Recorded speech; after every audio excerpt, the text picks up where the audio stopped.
This is for second semester BSc students. Subject is physics. Today's topic is law of equipartition of energy or principle of equipartition of energy. Now, what is law of equipartition of energy? Statement: at thermal equilibrium for a dynamical system, the energy will be distributed equally to all degrees of freedom, and energy of each molecule per degree of freedom is of kT. I will repeat again.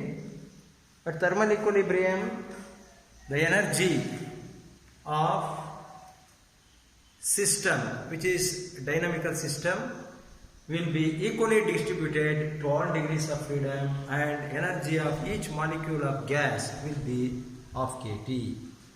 Now come to the explanation. Consider a dynamical system at thermal equilibrium. Let there are a large number of molecules are present there, molecules of gas are present there. Let us supply small amount of energy to the system. Then system absorbs the energy, and the energy absorbed by the system will be equally distributed to all the degrees of freedom. It will be equally distributed to the degree of freedom along x-axis, and another degrees of freedom along y-axis, and another degree of freedom along z-axis. So the energy supplied to a dynamical system at thermal equilibrium will be absorbed and equally distributed to all the degrees of freedom. Suppose if there are 3 degrees of freedom, energy will be equally distributed. Let us supply 30 joules of energy. There are 3 degrees of freedom. Then for each degree of freedom, 10 joule will be supplied. If there are 10 degrees of freedom, supplied energy is 100 joule. Then for each degree of freedom, 10 joule, 10 joule, 10 joule equally distributed. Now come to the proof. We have to prove the law of equipartition of energy. For that, consider a dynamical system consisting a large number of molecules. According to kinetic theory of gas, molecules are moving in random direction and they undergo random collisions. Consequently, they move with different velocities. Let C be the average velocity of a molecule of gas. Then, square of the average velocity is given by C square is equal to Vx square plus Vy square plus Vz square, where Vx is component of velocity along x-axis, component of velocity along y-axis, component of velocity along z-axis. So C square is equal to Vx square plus Vy square plus Vz square. At thermal equilibrium, component of velocity along all 3 axes will be same. Vx square is equal to Vy square is equal to Vz square. Therefore, C square can be written like Vx square plus Vx square plus Vx square. You will get 3Vx square. This is one equation.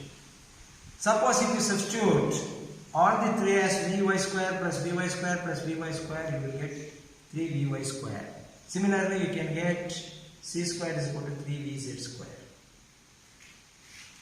Now we know that from kinetic theory of gas, this equation PV is equal to 1 by 3 mNac square, where Na is the Avogadro number, m is the mass of each molecule. This equation can be arrived from kinetic theory of gas. From gas equation, PV is equal to RT. Therefore, replace PV by RT. RT is equal to 1 by 3 mNac square. Cross multiply Na, R divided by Na into T is equal to 1 by 3 mc square. Here, R is universal gas constant, Na is Avogadro number. Therefore, the ratio R divided by Na will give you a constant which is nothing but Boltzmann constant. Therefore, kT is equal to 1 by 3 mc square. So, for x-axis, kT is equal to 1 by 3 m into c square. Replace c square by 3px square for x-axis.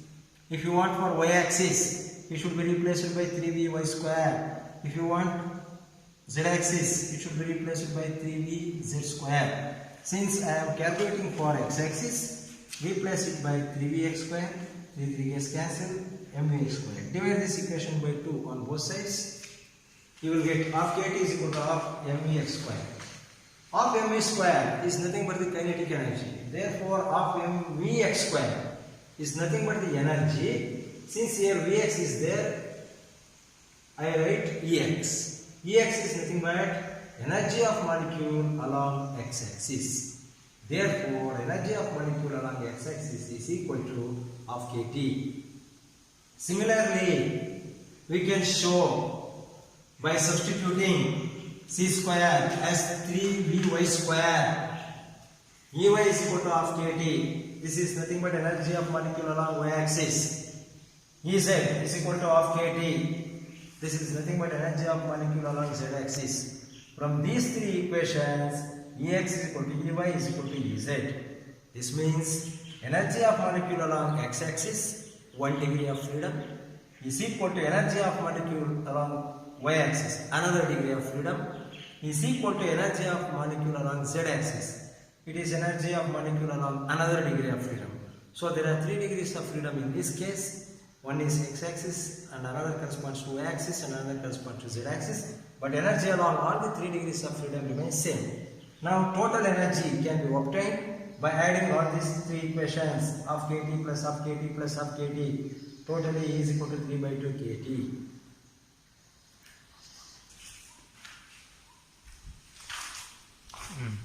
Now consider 1 mole of gas. 1 mole of gas consists of Avogadro number of molecules. Now total energy of a molecule of gas we have already obtained. E is equal to 3 by 2 kT. Suppose if there are 1 mole of gas, then total energy of 1 mole of gas is equal to energy of each molecule into total number of molecules present in it.